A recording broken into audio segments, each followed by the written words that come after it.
बंगाल में एसएससी यानी school service commission की परीक्षा का नतीजा महीनों पहले आ जाने के बावजूद नौकरी नहीं मिलने से उम्मीदवारों का गुस्सा फूटने लगा। बीते कुछ दिन से कई जगहों पर उन्होंने सड़कों पर उतरकर विरोध प्रदर्शन किया, लेकिन कोई असर नहीं हुआ।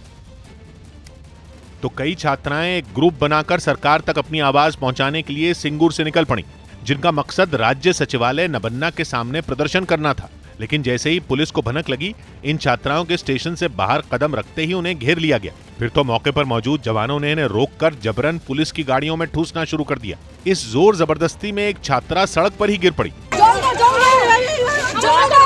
बाद में महिला पुलिस की जवान इस छात्रा को एक अलग गाड़ी में उठाकर ले जाने की कोशिश करती दिखी। हालांकि छात्राएं इसके लिए राज्य सरकार के रवैये को जिम्मेदार ठहराती दिखाई दी। दीदियों तो एखान থেকে পদযাত্রা করেন মুখ্যমন্ত্রী হয়েছেন, তাহলে কেন আমাদের সঙ্গে এই অবিচার? छात्राओं ने शांतिपूर्ण प्रदर्शन को अपना हक बताकर पुलिस की कार्रवाई का विरोध किया, लेकिन राज्य सचिवालय के रास्ते में दीवार बनकर खड़ी पुलिस पर इसका कोई असर नहीं हुआ। राजस्थान यूनिवर्सिटी के जयपुर के एक कॉलेज में धर्म के नाम पर दंगल शुरू हो गया। 2 दिन पहले कॉलेज में नमाज पढ़े जाने पर विवाद हुआ, जिसका जवाब देते हुए कुछ लोगों ने कॉलेज में हनुमान चालीसा का पाठ शुरू कर दिया, जिसके लिए बीजेपी के छात्र संगठन एबीवीपी से जुड़े छात्र कॉलेज में जमीन पर ही बैठ गए।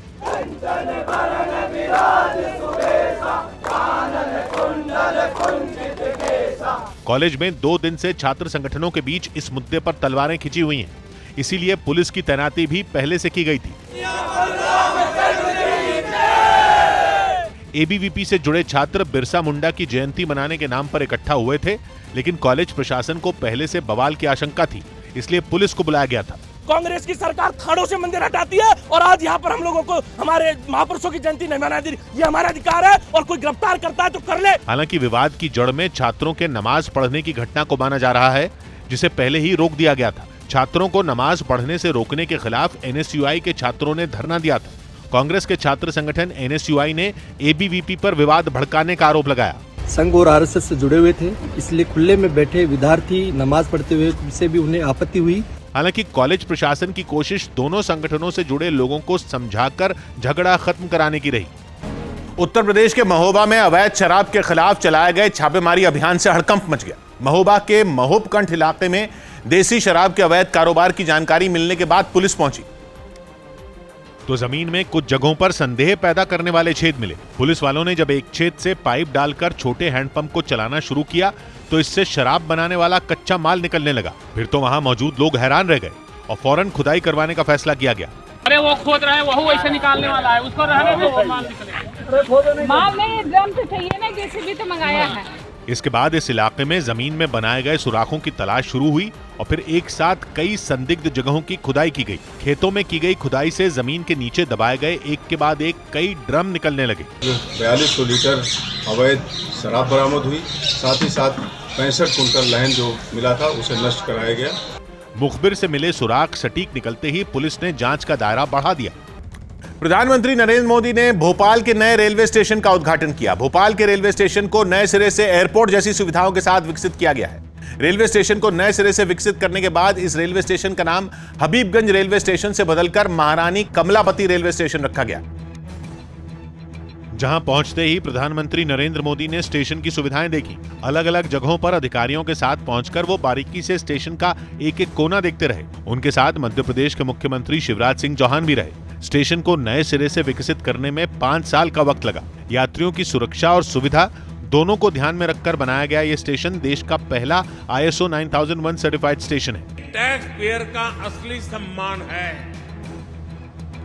वीआईपी कल्चर से EPI यानी every person is important. Shivraj Singh Chouhan ने भी प्रधानमंत्री की तारीफ की। अपने प्रधानमंत्री जी का विजन, हवाई चप्पल पहनने वाला भी हवाई यात्रा करे और हमारे रेलवे स्टेशन भी एयरपोर्ट जैसे बन जाएं। प्रधानमंत्री ने केवल नए रेलवे स्टेशन का ही नहीं बल्कि रेलवे की कुछ लाइनों के विस्तार से जुड़ी योजनाओं का भी उद्घाटन किया। लेकिन सबसे अहम है महारानी कमलापति रेलवे स्टेशन, जो देश का दूसरा वर्ल्ड क्लास रेलवे स्टेशन है, जिसे 100 करोड़ रुपए के खर्च से पब्लिक प्राइवेट पार्टनरशिप के तहत बनाया गया। 14 जुलाई 2016 को इस स्टेशन को आधुनिक बनाने से जुड़ा पहला कॉन्ट्रैक्ट दिया गया था। रेलवे स्टेशन पर लोगों के बैठने और आराम करने की सुविधाएं बिल्कुल एयरपोर्ट की तर्ज पर होंगी। इसके अलावा लोगों के खाने पीने और मनोरंजन की भी बेहतरीन सुविधाएं तैयार की गई। रेलवे स्टेशन पर ज्यादा भीड़ ना हो, इसके लिए भी खास तरह का डिजाइन बनाया गया है और दावा है कि 2000 यात्रियों के एक साथ ट्रेन का इंतजार कर पाएंगे। स्टेशन में एयरपोर्ट की ही तर्ज पर 12 एस्केलेटर, 8 लिफ्ट और 3 ट्रैवलेटर बनाए गए हैं, जिनकी मदद से लोगों को स्टेशन पर एक जगह से दूसरी जगह पहुंचना आसान हो जाएगा। दिल्ली पुलिस ने अंतर्राष्ट्रीय व्यापार मेले के लिए प्रगति मैदान की सुरक्षा बढ़ा दी। 27 नवंबर तक चलने वाले इस मेले के लिए 1800 से ज्यादा पुलिस कर्मियों को तैनात कर दिया गया, ताकि सुरक्षा व्यवस्था में कोई सेंध न लग सके, जिसकी कुछ तस्वीरें भी सामने आई, जिनमें एक तस्वीर में कुछ पुलिस वाले प्रगति मैदान के एक हॉल में गश्त करते दिखाई दिए। इतना ही नहीं, अंतर्राष्ट्रीय व्यापार मेले में आने वाले हर आदमी की तलाशी ली गई, जिसके बाद ही उन्हें एंट्री करने दी गई। यहाँ पर तकरीबन 1800 पुलिसकर्मियों को यहाँ पर तैनात किया गया है, जो अपनी अलग अलग शिफ्ट में काम करेंगे और यहाँ पर जगह जगह पर जितने भी 8 हॉल बनाए गए हैं वहाँ पर पुलिस की प्रेजेंस दिखाई देगी। यही नहीं, चप्पे चप्पे पर नजर रखने के लिए बड़ी तादाद में सीसीटीवी कैमरे लगाए गए। दावा किया गया कि आतंकी साजिश को नाकाम करने के लिए भी तैयारियां की गई हैं। Law and order point of view से भी डिप्लॉयमेंट कवर किया है, एंटी टेरर मेजर्स भी लिए गए हैं। बताया गया कि इस अंतर्राष्ट्रीय व्यापार मेले में 9 देशों की 40 कंपनियां भाग ले रही हैं, जिसमें लाखों लोगों के आने की उम्मीद है। मणिपुर में असम राइफल्स के काफिले पर हुए उग्रवादी हमले में शहीद हुए कर्नल विप्लव त्रिपाठी, उनकी पत्नी अनुजा शुक्ला और 6 साल के मासूम बेटे अबीर त्रिपाठी का अंतिम संस्कार कर दिया गया। शहीदों के सम्मान में रायगढ़ बंद रहा और वायुसेना के विमान से उतारे गए शहीदों के पार्थिव शरीरों को लेकर जैसे ही गाड़ियां घर के लिए निकली, पूरा शहर थम गया। रास्ते भर सड़कों के किनारे खड़े होकर लोग उनका इंतजार करते दिखे और जैसे ही शहीदों के पार्थिव शरीर जवानों के कंधों पर घर पहुंचे, शहादत के जयकारे गूंजने लगे।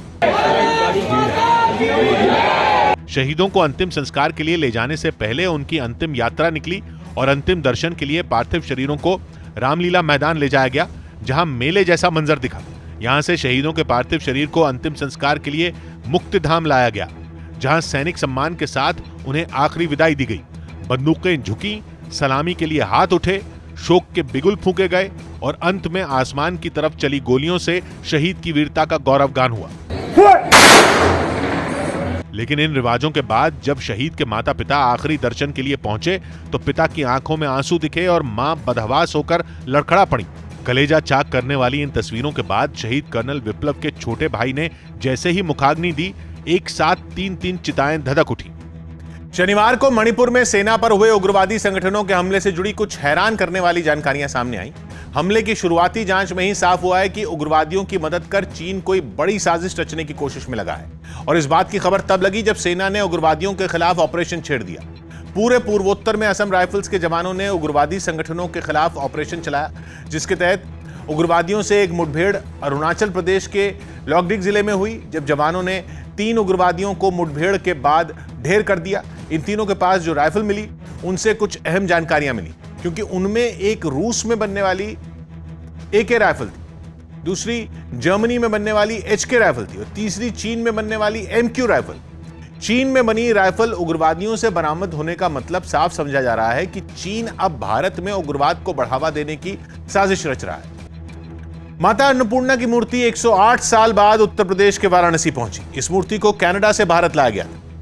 दिल्ली पहुंचने के बाद उसे यूपी सरकार को सौंप दिया गया, जिसके बाद राज्य के अलग अलग शहरों में माता अन्नपूर्णा की शोभा यात्रा निकाली गई और आखिरकार मूर्ति काशी पहुंची, जहां त्योहार जैसे माहौल में उसकी स्थापना काशी विश्वनाथ मंदिर के परिसर में की गई। माता अन्नपूर्णा की मूर्ति की प्राण प्रतिष्ठा खुद राज्य के मुख्यमंत्री योगी आदित्यनाथ ने अपने हाथों से की।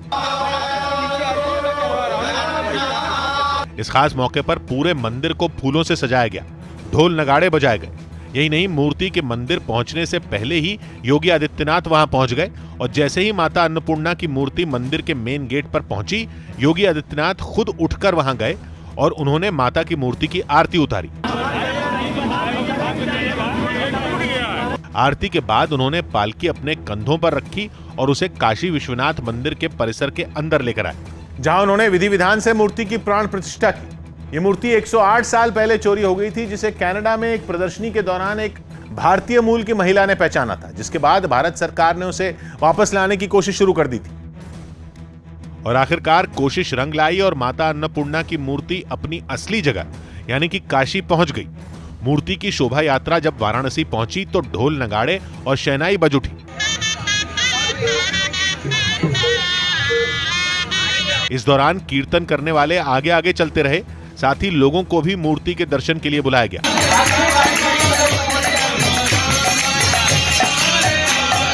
ये शोभा यात्रा काशी में जहां जहां से गुजरी वहां वहां लोगों ने उसका भव्य स्वागत किया।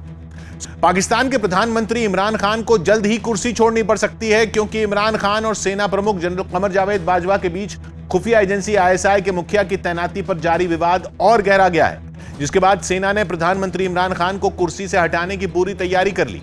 सूत्रों के मुताबिक पीएम इमरान खान के सामने 2 विकल्प रखे गए हैं, जिनमें पहला यह है कि वो खुद 20 नवंबर से पहले अपनी कुर्सी छोड़ दें, या फिर दूसरे विकल्प के तौर पर विपक्ष संसद में उनकी सरकार गिरा देगा। खबर यह भी है कि आने वाले दिनों में गठबंधन के सहयोगी दल MQM और पाकिस्तान मुस्लिम लीग भी इमरान खान का साथ छोड़ सकते हैं। यानी बतौर प्रधानमंत्री अब इमरान खान थोड़े दिनों के ही मेहमान हैं, क्योंकि इस बार उनकी कुर्सी जाना लगभग तय है। प्रदूषण पर सुप्रीम कोर्ट ने केंद्र और दिल्ली सरकार के हलफनामे पर नाराजगी जताई और कहा कि सरकार के पास प्रदूषण कम करने के लिए कोई ठोस एक्शन प्लान नहीं है। यही नहीं, कोर्ट ने केंद्र को निर्देश दिया कि वो इस मामले में एक इमरजेंसी बैठक बुलाए, जिसमें दिल्ली, हरियाणा, पंजाब और यूपी के अधिकारी शामिल हों और ठोस एक्शन प्लान बनाया जाए, जिसके बारे में सुप्रीम कोर्ट को जानकारी दी जाएगी। बहस के दौरान यह साफ हो गया कि दिल्ली NCR में करीब 76% प्रदूषण कारखानों, गाड़ियों और कंस्ट्रक्शन की वजह से होता है। यही नहीं, अदालत में यह भी बताया गया कि दिल्ली NCR में पराली की वजह से केवल 4% प्रदूषण होता है। इसीलिए सुप्रीम कोर्ट ने केंद्र और दिल्ली सरकार से इन 4 मुद्दों पर ठोस एक्शन प्लान बनाने को कहा। मामले की अगली सुनवाई बुधवार को होगी, लेकिन इस मुद्दे पर सियासी वार पलटवार भी जारी रहा। भारत जल्द ही अमेरिका से 30 प्रेडेटर ड्रोन खरीदने जा रहा है। 2 साल से भी लंबे वक्त से इस डील पर बात चल रही है और अब खबर है कि डील फाइनल स्टेज पर है और उस पर बस रक्षा मंत्रालय की बैठक में मोहर लगने की देर है, जिसके बाद 10 ड्रोन नौसेना को, 10 थल सेना को, बाकी 10 वायुसेना को मिलेंगे।